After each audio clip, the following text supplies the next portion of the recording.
Hello everyone, my name is Jennifer and welcome to Best Kept Plans. Today's video is going to be a budget with me for the paycheck that I will be receiving on February 12th, 2026 using my Budget by Paycheck workbook from the Budget Mom.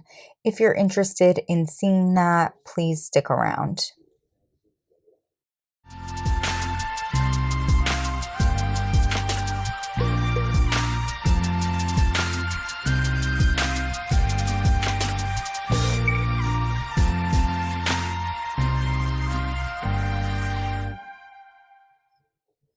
Here we are in my February monthly spread. I have all of my bills listed out in different colors based on what paychecks I'm going to use to pay them.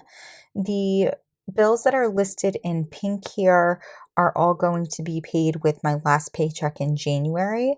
So for this budget with me, we're focusing on bills that are listed in blue. And I'm going to flip the page here. That way we could take a quick look, a close-up look at my paycheck budget tracker. As usual, we're starting out in the inflow section. For 2026, I've been budgeting my income to be $3,300. And then when it comes to bills, we do not have many with this pay period. We have my Optimum, which I'm budgeting at $230, my Netflix, which I'm budgeting at $20, and my Verizon, which I'm budgeting at $170.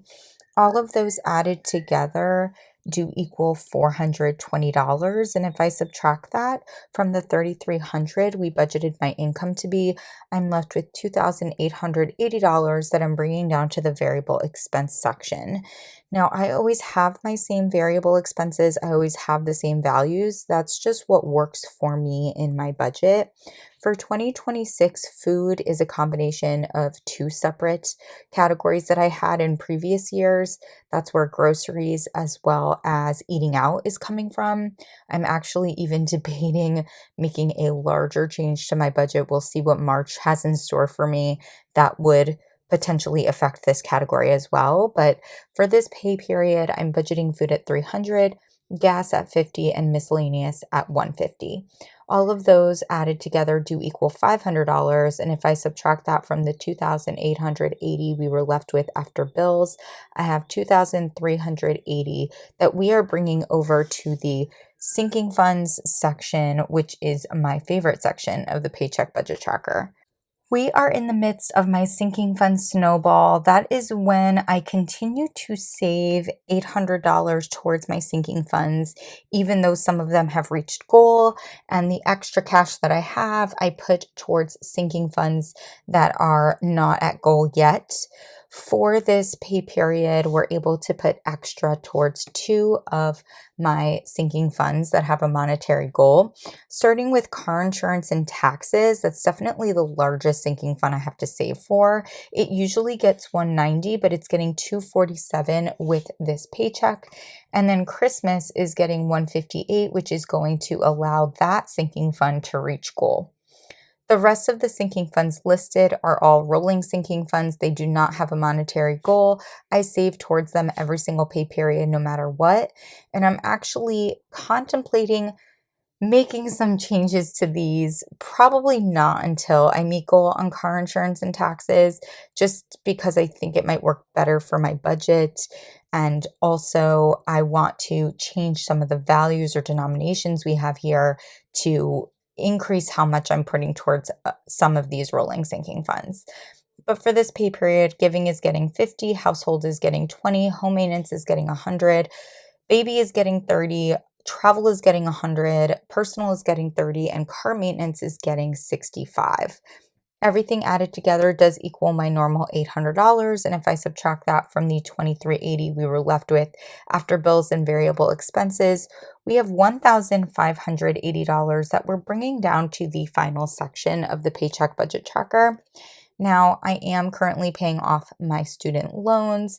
I'm kind of straddling a line of still paying, even though they're on hold, but not paying too much because my employer does contribute to my student loans, and I don't want to pay them off prior to receiving the whole benefit that my employer is willing to give me towards them. So I have been putting at least $400 a month towards them.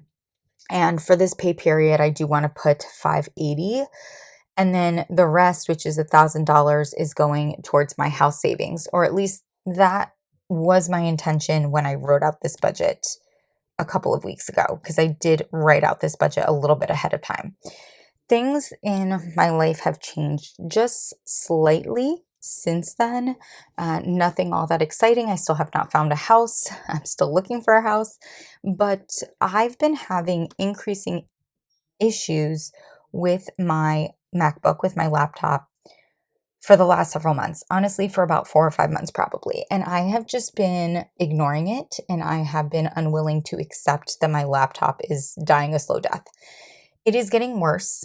It's getting harder for me to upload content onto my MacBook to then edit, to then render, to then put on YouTube. It's just become very challenging, not just to do those things, but just to use my laptop at all. The screen goes black randomly without me doing anything. The ability for my laptop to keep any type of battery is just miserable. The whole thing is not a great situation. And so I finally had to come to terms with the fact that I need a new laptop. And I did order one.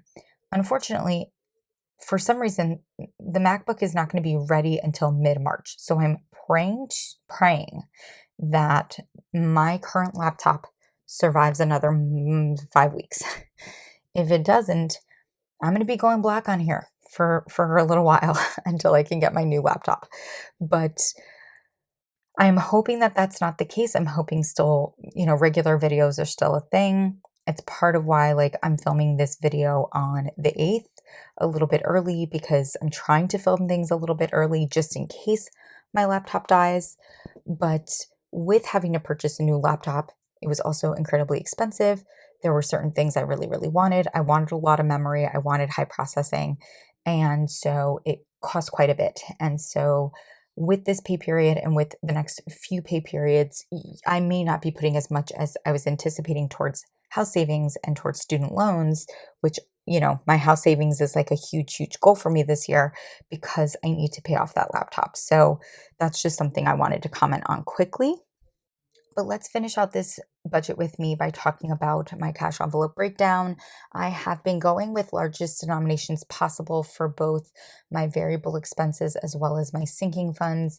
I'm not doing any year-long savings challenges in 2026, so I'm pulling out biggest bills possible for gas and miscellaneous. And I will say, doing so has made a huge difference in my cash spending. I'm not spending as much cash because I don't want to break those large bills. And that means more money is going into my emergency fund cash envelope. So that's what we have going on with variable expenses. That's what we have going on with my sinking funds. All of that added together does equal $1,000, which is what you're going to see me stuff into my envelopes when I do my cash envelope stuffing in a few days. And that is going to be it for this budget with me. I hope you all enjoyed this video.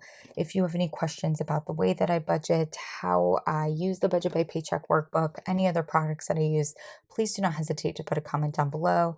And as always, everyone, please be safe. Bye-bye.